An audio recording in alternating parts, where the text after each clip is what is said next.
In this story, you will learn three truths that change the image of one of history as most powerful monarchs. First, a German princess arrives at the capital of the Neva with neither throne nor army, and within months topples her husband to crown herself. Second, while she signs treaties, crushes rebellions, and breaks her enemies, she also feeds or manipulates the rumor that she consults invisible presences, that she listens to the dead to govern the living. Third, behind the myth of candles and mirrors rises a strategist who mastered the language of Enlightenment and folklore alike, who understood that in Russia power was sustained by paper and cannons, but also by symbols. That is what you are about to hear, how a woman turned a palace coup into an empire, and how shadows, real or feigned, secured the obedience of millions. Breathe. Before entering the palace, clear the board. History and legend walk together, but they are not the same. The sources speak of a sovereign devoted to philosophers, and at the same time surrounded by soothsayers and seers of letters to Voltaire, and rumors of foreign mediums, of rationalist decrees, and of a people invoking household spirits in their huts. This is the heart of the conflict, reason and mystery as two tongues of the same power. The threshold opens in a city of ice and brilliance. St. Petersburg was not built for rest but for display. Straight canals, geometric facades, gold reflecting leaden skies. There arrives in the 1750s a young woman born in Stettin, Principality of Anhalt-Zerbst, Sophie Friederike Auguste. She brings no more dowry than ambition and an education that mixes Lutheran catechism with encyclopedic curiosity. Soon she will receive another name, Catherine. Soon she will adopt another faith, orthodoxy, and soon she will grasp another law. In Russia, safety depends not on blood but on decision. Marriage to the heir, Peter, is a shipwreck foretold. He worships Prussia like a distant god. She embraces Russia as a nearby challenge. He plays with toy soldiers. She learns the names of living generals. He scorns orthodox rite. She performs it with theatrical discipline. In the palace, mirrors double gestures. Behind, the corridors whisper. Courtiers see in Catherine something dangerous, the stillness of deep water. In that stillness, however, two musics play. The treatises of Montesquieu she reads at night, and the Russia of peasants who trust omens, charms, and household spirits. Catherine learns both. Opportunity is called vacancy. The empress dies, and the new Tsar, Peter, reveals his incompetence with speed that offends the old guard. He aligns with Berlin, humiliates regiments proud of recent victories, injures the church, irritates the nobility. Catherine senses the pillars shaking. A well-woven palace coup can be presented not as crime, but as cure. And in the summer of 1762, the cure is served cold. Loyal regiments, commanders weary of ridicule, a nobility hungry for stability, and the capital's people who understand the sign when the bells sound different. Peter abdicates. Soon after, he dies in murky circumstances. The curtain rises. Catherine is empress. Here, history makes its first cut. A new actor enters, rumor. When power is born under suspicion, it needs an aura. The new sovereign builds one with many strands. In public, the great reformer, speeches summoning legislative commissions, letters to Europe's philosophers, proclamations invoking the good of the nation. In private, or rather, in the theatre of the private, another breeze drifts, signs and premonitions. In a Russia that lives with forest spirits and holy icons, that ties ribbons to trees to appease sprites and listens to the priest speak of miracles, a whisper counts as 10 decrees. The Tsarina hears voices, some repeat. She consults a French astrologer, others claim. Candles burn at midnight, mirrors are covered, water lies still as an oracle. Truth or tool? The answer lies in the effect. Rumor makes Catherine more than human. It makes her inevitable. But let us not be carried away only by candle smoke. Facts weigh like cannon. Newly on the throne, the sovereign summons a great legislative commission to draft a modern code. Circulates then her famous instruction, thoughts from the European Enlightenment adapted to Russia's vastness. She writes of laws born not of whim, of torture as abomination, of relative freedom for subjects and of a state made rational. She writes with firm hand and political ear. The music of words matters as much as their content. The empress presents herself as bringer of light to the north. Meanwhile, the midnight candles burn on in the imagination of the court. On the board, another name begins to shine, Grigory Potemkin.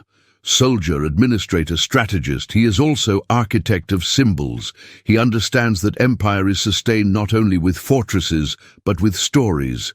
Designing together the expansion southwards, they trace not only borders, they raise bright-faced towns, plant trees where steps lay, stage ceremonies calculated like theatre.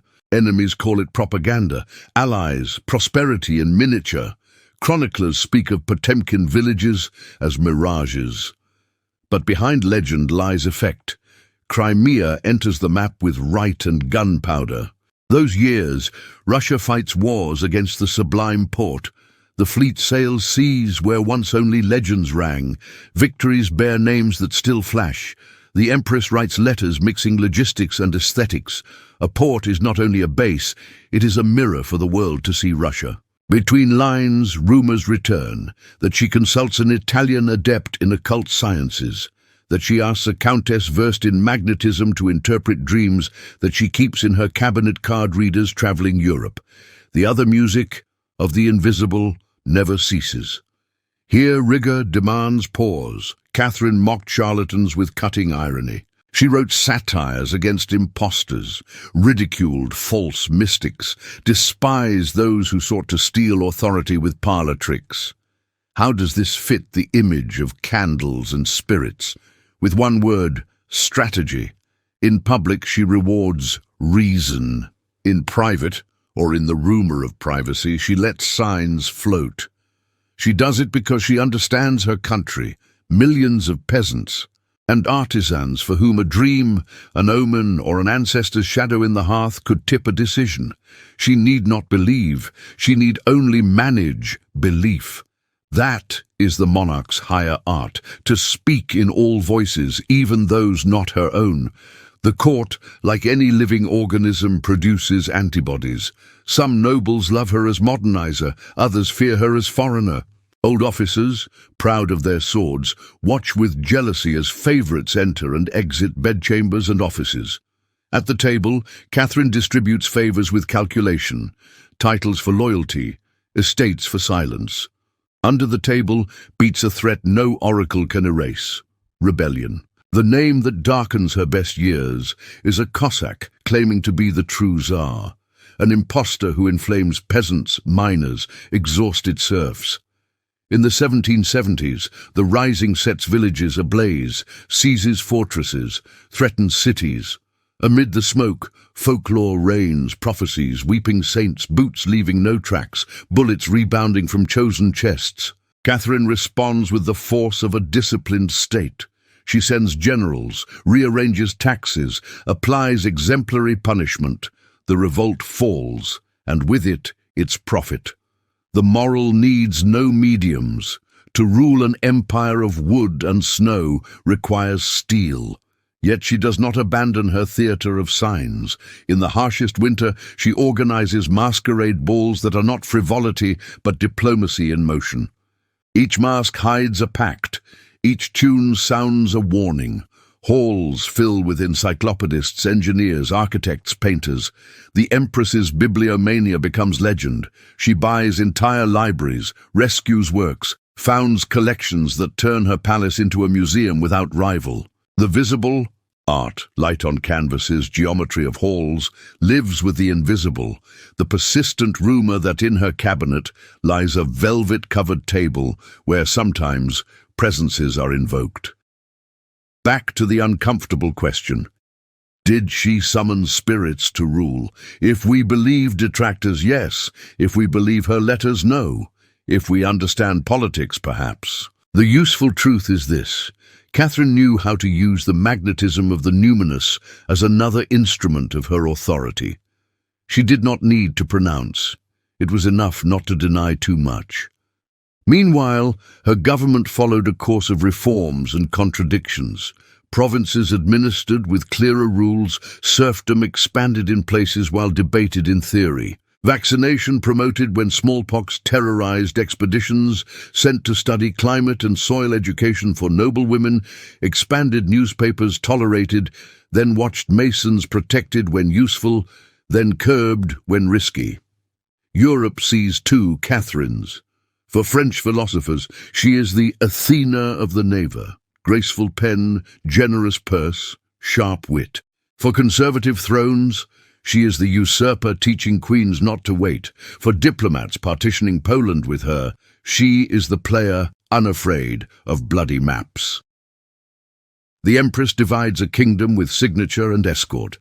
No spirits guide her there, only cold calculation and conviction that Russia needs depth. Make an abrupt cut, a cognitive judo. Change the angle and enter the bedchamber. Stories of lovers have often caricatured her. Enemies use them to deny her intelligence. In truth, Catherine turned her private life into ministry. She chose men who, beyond desire, served concrete functions: administration, diplomacy, logistics, urban planning, and dismissed them when efficacy faded. Were there passions? Of course. Abuses. In a court where power blurs consent, gray zones abound. What matters is that her effective network was also her network of rule. For the state, that was both innovation and risk, useful for swift decisions, dangerous for balance of control. As her hand signs decrease, geography changes color. Ports multiply on the Black Sea's blue map. Factories smell of coal, roads cut ancient forests, new named cities rise, masking old stories. Russia looks in Europe's mirrors and finds itself both alike and different. Italian theaters stand beside onion-domed churches. Soldiers dress in Prussian style, while peasants still thank hearth spirits for daily bread. That is the landscape where the myth of the empress who hears voices gains force, not because she believes, but because she rules among believers. Sometimes Catherine herself plays with that border. She receives a Prussian speaking of animal magnetism and asks so precise questions he loses breath. She listens to an Italian claiming to make gold and commissions him to turn lead into rubles. When he fails, she dismisses him with cruel courtesy. In palace corridors, lamps sputter. "The Tsarina believes," they whisper. "The Tsarina mocks," others reply. Both may be true if the faith in play is not metaphysical but political. The people's faith in their sovereign. The darkest shadow comes with age. Decades have passed since the coup. The empress has outlasted storms that would have split other thrones. But time, that enemy without army, works patiently. The old nobles are dead. The new forget the fragility of the first years. Europe's princes have learned to fear and admire the northern woman. Russia, that word like a continent, is larger, richer, more complex. In that complexity, the empress senses her body's limit. Ailments, worries, reports of famine in distant regions, letters about abyss between serfs and lords. Not an army of spirits could resolve what only a social revolution will unleash decades later. But she keeps the music, reforms here, celebrations there, a new school, a renovated theatre, an equipped port. A decree ending one abuse, another creating another. When death comes, it is with the banal mystery of every ending. No horses, no lurid legends, only a body dimming in the palace where she ruled. Behind remains a reordered country, art that flourished, a bureaucracy more aware, a frontier pushing its shadow toward noon. And also a myth, the queen who some say consulted spirits, others invented them to govern. Which is truer, the one that explains her power best? For in the end, Catherine was a mistress of languages. She spoke French with philosophers and Russian with soldiers, numbers with ministers and symbols with subjects. She knew empire is emotional. It needs to believe its destiny has meaning. Lacking a new theology, she used the old ones, ancestral spirits, peasant omens as mirrors where the people saw their obedient face. And at the same time, with Enlightenment hand, she gave them schools, books, doctors, ports. No contradiction, only a tightrope stretched over history's abyss. The Neva lies under ice. The night, sharpened by frost, turns domes gold blue. In the palace, a table with maps, Black Sea, Crimea, Western Frontier, new cities. Beside it, a table with books, French tragedies, philosophical treatises, generals' memoirs. And farther, perhaps, a dark cloth, a still cup of water, a candle. The candle need not invoke anything. The light suffices. The empress knows that if the candle dies, day will return the same. But she also knows her subjects must believe that beyond the flame, someone watches. That is the alchemy of rule, turning a flame into destiny. When we think of the queen who summoned spirits, let us not imagine a chamber of shadows, but a state of souls. Each peasant leaving bread for a domovoi, each mother hanging a charm above a cradle, each soldier kissing an icon before battle, are part of the choir the empress conducts. She did not create that music, she tuned it, and by doing so, she built an empire. That is why her figure still looms, not because she bargained with ghosts, but because she bargained with her people's fantasies. She governed imagination, which is another way of governing history, and in that double rule of the visible and invisible, she founded one of the most complex and effective monarchies of the Age of Enlightenment. No trick lasts that long, only intelligence. Shadows remain we cannot praise, serfdom perpetuated, lives spent in wars, cultures absorbed by frontier, silences imposed on voices wanting more. Yet judgment cannot be simple. No throne of gunpowder and print is innocent. Catherine was not. She was instead exemplary in manipulating the levers that move nations. She knew where to tighten the rope and where to slacken. She knew when to admit a philosopher and when to keep him waiting. She knew above all that legitimacy is a weave, thread of sword, thread of school, thread of bread, thread of symbol, and she wove without tangling her hands. Hear the echo she left. St. Petersburg preserves her mirrored layout. The museum she dreamed grew like a river. Maps she touched changed names. Laws she sketched left grooves. The idea that Russia could speak with its own voice at Europe's table ceased to be aspiration and became routine.